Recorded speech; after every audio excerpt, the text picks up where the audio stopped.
Well, we voted to remain. I'm Charlie Sykes. Sunday Insight starts right now.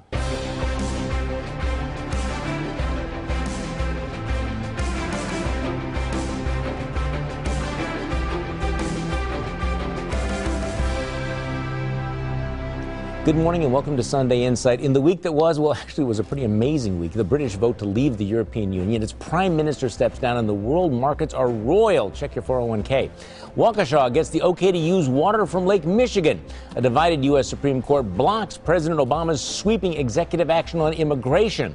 The state Supreme Court puts an end to Milwaukee's residency rule. A Baltimore police officer is found not guilty in the Freddie Gray case. The Bucks pick 7'1" Thon Maker with the 10th pick in the NBA draft.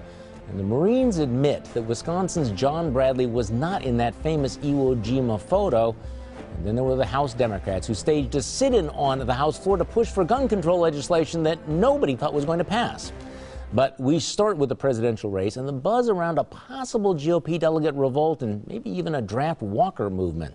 Look, stranger things have already happened this year, but at the beginning of last week, faced with Donald Trump's sagging poll numbers, shockingly low fundraising numbers, and signs of disarray in his campaign, Republicans began openly talking about a challenge to the presumptive nominee at next month's convention. Speaker Paul Ryan said that he's going to be telling his members and delegates to vote their conscience. This was a point reiterated by Governor Scott Walker, who also seemed to suggest that delegates should be free to vote for the candidate of their choice, even if it wasn't Donald Trump. Now, freeing the delegates would require a vote from the convention's Rules Committee and then by a majority of the delegates. Walker has been at the center of some speculation that he might be available for a last-minute delegate draft. Joining me on our panel this morning, the Milwaukee Community Journal's Mikel Holt, former State Representative Michelle Litjens, political strategist Lynne DeBruin, and media trackers Brian Sikma. Okay, Brian, on a scale of 1 to 100, this delegate revolt, 50-50 is going to happen. Really? I think 50-50. And you look at going into 50-50 it will happen, or 50-50 will succeed? Well, I think 50-50, something is going to happen where they're going to try to do something. There's going to be a block of delegates that go into convention, and they realize that the Republican Party, and particularly those delegates, have a stewardship responsibility to the GOP. That if you know for sure that Donald Trump is not going to win in November, and that's all but foregone conclusion at this point, there's just no way, barring the fact that the FBI decides to arrest Hillary Clinton, that she's going to be the victor. Okay, but didn't you can't go into a general election like that. But didn't he turn things around a little bit with that speech? He's starting to use the teleprompters. He gave a good speech, about Hillary Clinton. Did that assuage any of the doubts? No, because look at those fundraising numbers that just came out this week. There's been all this buzz. He was at one point down below $1.3 million cash on hand, according to reports. Other reports are coming out now saying he maybe had as little as $500,000 in the bank. He won fair and square. He won those primaries. He got more votes than any other Republican candidate ever. How could the Republican Party possibly deny him the nomination? Well, there's two ways to look at it, because he won the numbers according to the current rules. Yeah. If they changed the rules, then maybe he didn't necessarily win. But do I believe that we're actually going to change? You're going to defy the will of the voters. He got 14 million votes. But it wasn't that many voters, really. Yeah. And the Republican convention is supposed to nominate a Republican who has a good chance to win the White House.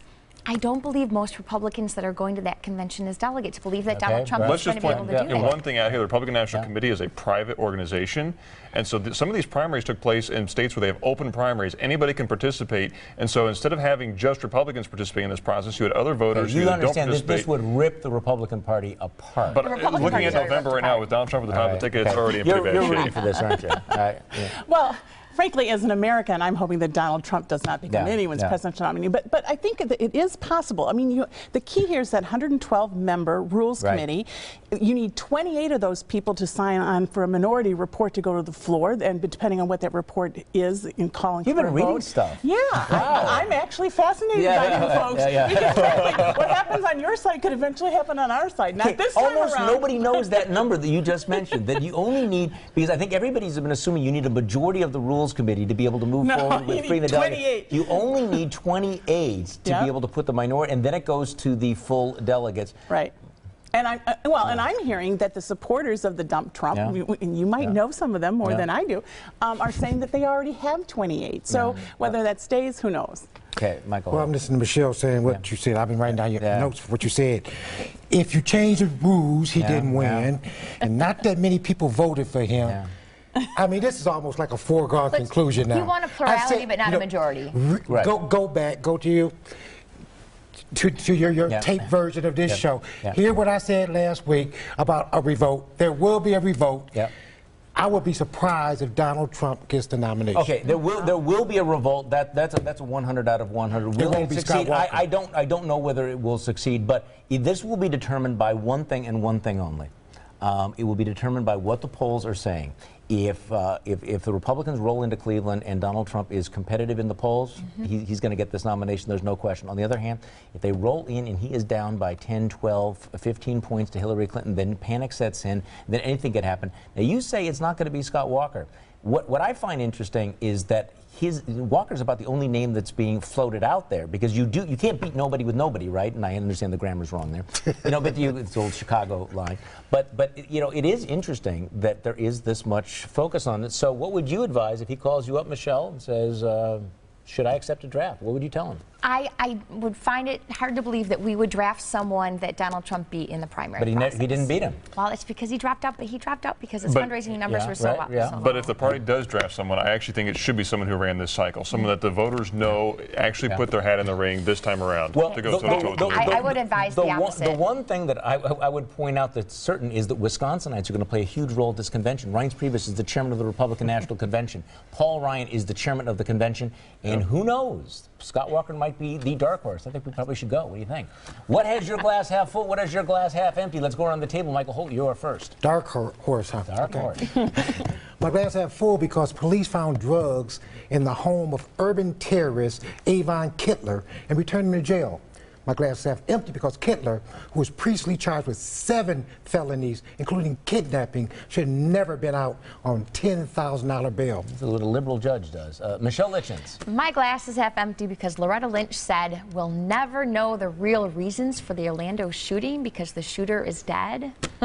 It's half full because the world now knows we are all smarter than Loretta Lynch. Lynne DeBruin. Well, my glass is full, but Donald Trump's was empty at the opening of his Scottish golf course. No high-level politician would meet with him or attend the opening, and the Scottish people greeted him with protests, Mexican flags, and mariachi bands. Brian Sikma. My glass is half full because my prediction that Donald Trump would not continue to self-fund his presidential campaign has come true so far. But my glass is half empty because Trump's fundraising failure means his campaign is, so far, ceding the election to Hillary Clinton. Well, my glass is half empty because 28,000 students in Milwaukee attend failing schools. 2 of those schools have 0 students who are proficient at math. 0. My glass is half full, though, because State Senator Alberta Darling says she is not giving up on attempts to turn those schools around, but good luck with that. Our Sunday Insight Countdown shows we are just 22 days away from the Republican National Convention. The Democratic National Convention is 29 days away, and Tuesday, November 8th, the presidential election is 135 days from now. We'll be right back.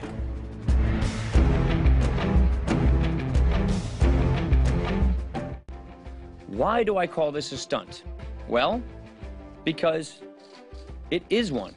Yeah, Speaker Paul Ryan called it a stunt, but House Democrats say this may be the start of something big, a whole new tactic for the minority. Democrats staged a raucous sit-in on the House floor to demand a vote on legislation that would ban anyone on the no-fly list from being able to buy guns and to expand other background checks. Ryan made no secret of his frustration. They are not trying to actually get this done through regular order. No, instead, they're staging protests. They're trying to get on TV. They are sending out fundraising solicitations, like this one. House Democrats on the House floor. Your contribution will go to the DCCC. $15. This one says, try giving us $25. But if you want, you can send us $50, $100, $250, $500, $1,000. Because look at what we're doing on the House floor. Send us money.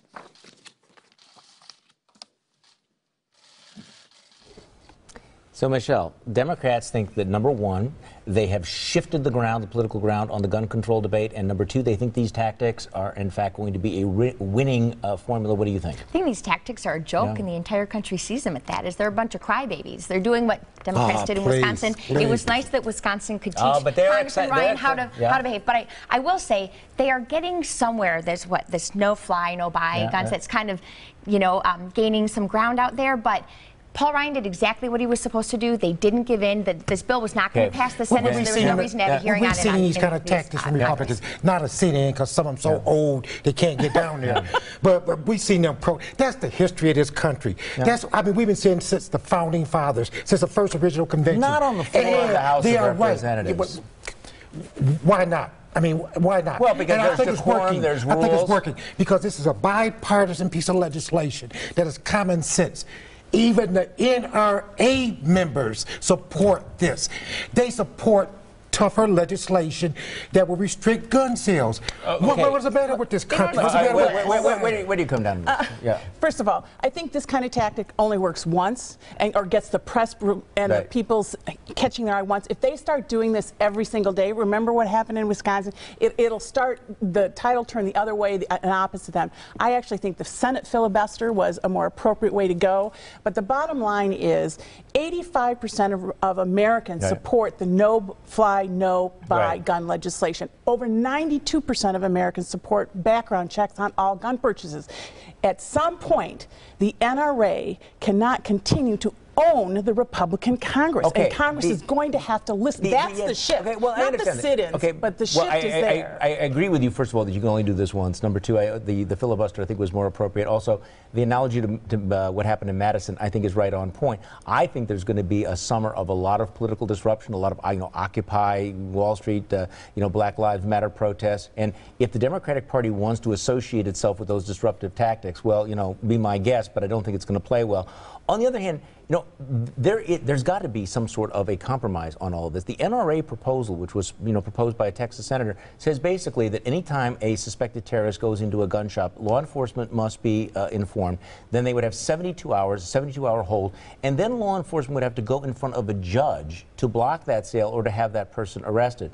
That is not an unreasonable position, because then you have the public is protected, but also due process rights. It's interesting that Democrats voted that down. You know why they voted it down? Because they don't want a solution, they want an issue. No, because that's unreasonable too. No, it's absolutely. Protecting due process rights is not unreasonable. It blocks the sale of purchase. The people on the no-fly list, do they get a 72-hour hold appearance in front of the judge? It should be the reverse. You should protect the public first and then give them an appeal process. That would be violating due process rights. We have those kinds of debates in our country, and the courts have ruled that you can't automatically and preemptively violate a person's due process rights. This would allow the federal government to then say, okay, if this person's on the no-fly list, here's the evidence why, and then the judge can actually handle this in a very constitutional process. That person is prohibited all 72 hours from buying that firearm. They are not allowed to purchase that weapon. So if the federal government has good cause that person's a suspected terrorist, they're not going to be able to get that done. And again, you know what I think the dumb part of this debate is, though? Is that we should be really focusing on why did the FBI not conduct a tougher investigation of the shooter? How did that fall between the cracks? How did they investigate him 3 times and not figure out that something needed to be done? Also, when the gun shop owner called the FBI and said, hey, there's this guy here, this suspicious guy who wants to buy body armor and lots of ammunition, why did nothing happen? So before we, get ourselves tied into knots about this or that, why are we not having hearings? Why are we not having sit-ins saying, what is wrong with the current system? Why are we playing these kinds of games? I agree with you. You may not want to hear it, but we're going to tell you anyway. Let's hand out some unsolicited advice. We have a bunch of it. Michael, you're first. Well, mine is to MPS. I can understand your concerns about the opportunity school process to turn around one of the 53 failing schools. But the proposed plan is better than the alternative. And don't forget, this is supposedly about the poor children who are in educational limbo. Michelle.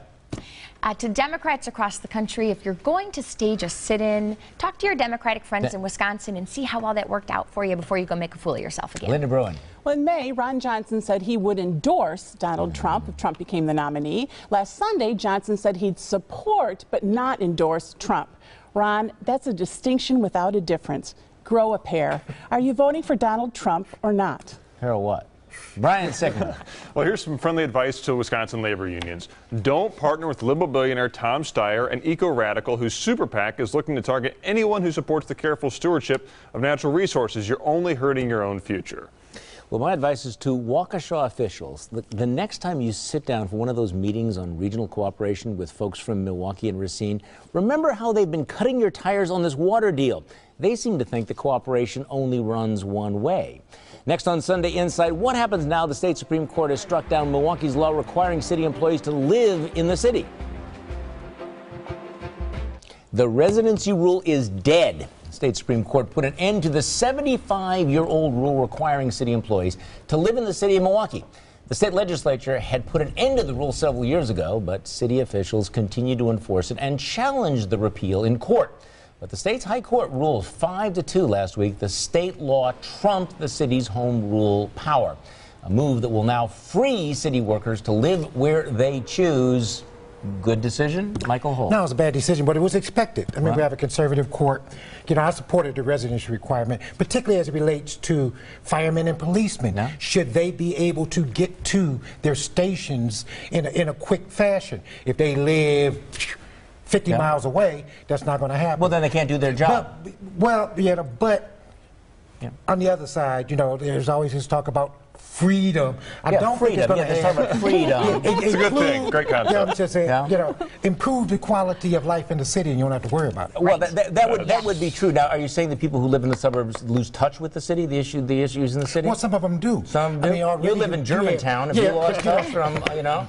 But I own property in Milwaukee, and I work here, and I'm here. Now, I'm here right now. What if there was a residency rule for, I don't know, local journalists? Would that make any sense? No, that's why I said, from that side, I'm not a city employee, but from that side, you know, I mean, I'll oppose it. This is a freedom of choice, yeah? They tried to negotiate this in their contract in the past, and the city was unwilling to negotiate this. I think the state did the right thing by saying you should have the freedom to live wherever you want, no matter where you work. And if the city really wanted them to live in the city, they would focus less on the darn trolley than they would. I think government's helping unions get exactly what they want, and that they couldn't get in union negotiations with the city administration is probably a good idea. Well, I just happen to think that city employees should have the right that everybody else has to be able to raise their families in whatever neighborhood they want. I also think that ultimately this will help the city by allowing them to attract and retain higher quality employees. You should not have to quit your job if you live in Wauwatosa or Oak Creek or Brown Deer. That makes no sense. So what is it that you do not get?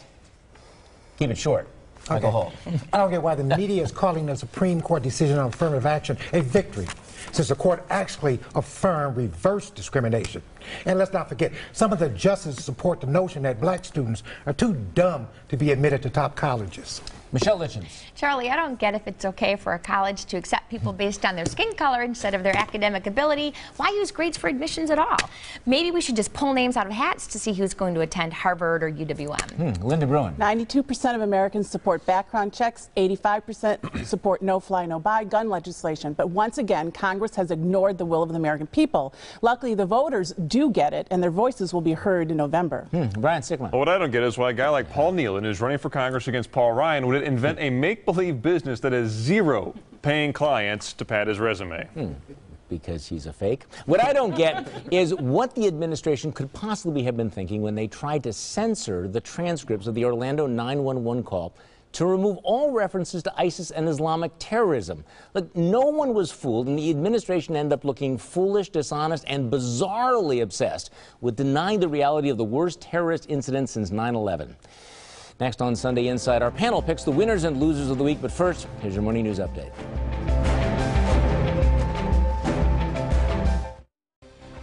It is time for our panel to pick the winners and losers of the week. Mikel Holt, you're first. Loser. State Representative Jesse Creamer, who blamed President Obama for racism, and then had the nerve to say there was no bigotry in America before 2008.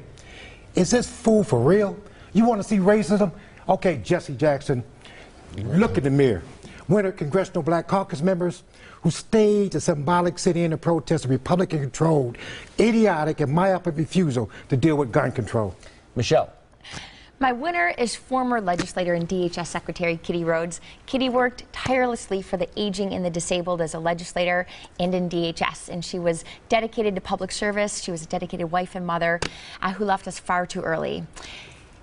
My losers, honestly, everyone who still smokes cigarettes out there. It's your right, it's your choice, but it took Kitty too early. And I have another friend who just got out of the hospital with CPD who needs to quit smoking. So think about your family and quit today.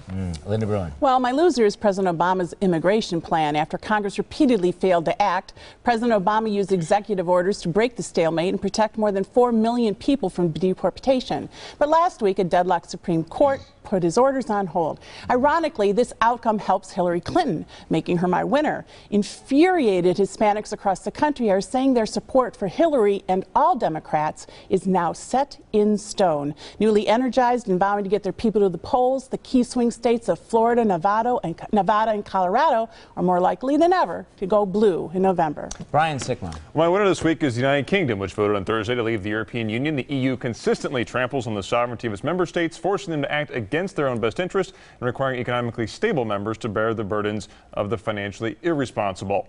My loser this week is PolitiFact, and specifically Tom Kircher, a reporter who hasn't written anything newsworthy since he covered the Stephen Avery case. Kircher lied in print recently when he gave Senator Ron Johnson a mostly false rating for saying correctly that assault rifles, and specifically automatic weapons, are already banned under federal law. Well, my losers, Madison. By now, this is a familiar story. Madison cops were forced last week to use force to arrest an out-of-control woman who was threatened to kill people with a knife. She spit on the cops. She resisted arrest. But naturally, in Madison, the cops are the bad guys. Protesters want the cops arrested, and the politicians refuse to back up their own officers. So they are all losers. Winners? Well, city employees. Free at last, free at last. The residency rule is gone, and now, like almost everybody, you can choose where you and your family can live. Thanks for joining us. You can actually move into Mikel Holt's neighborhood now. Join me for my radio show Monday morning on News Radio 620 WTMJ from 8:30 until noon. Have a great week.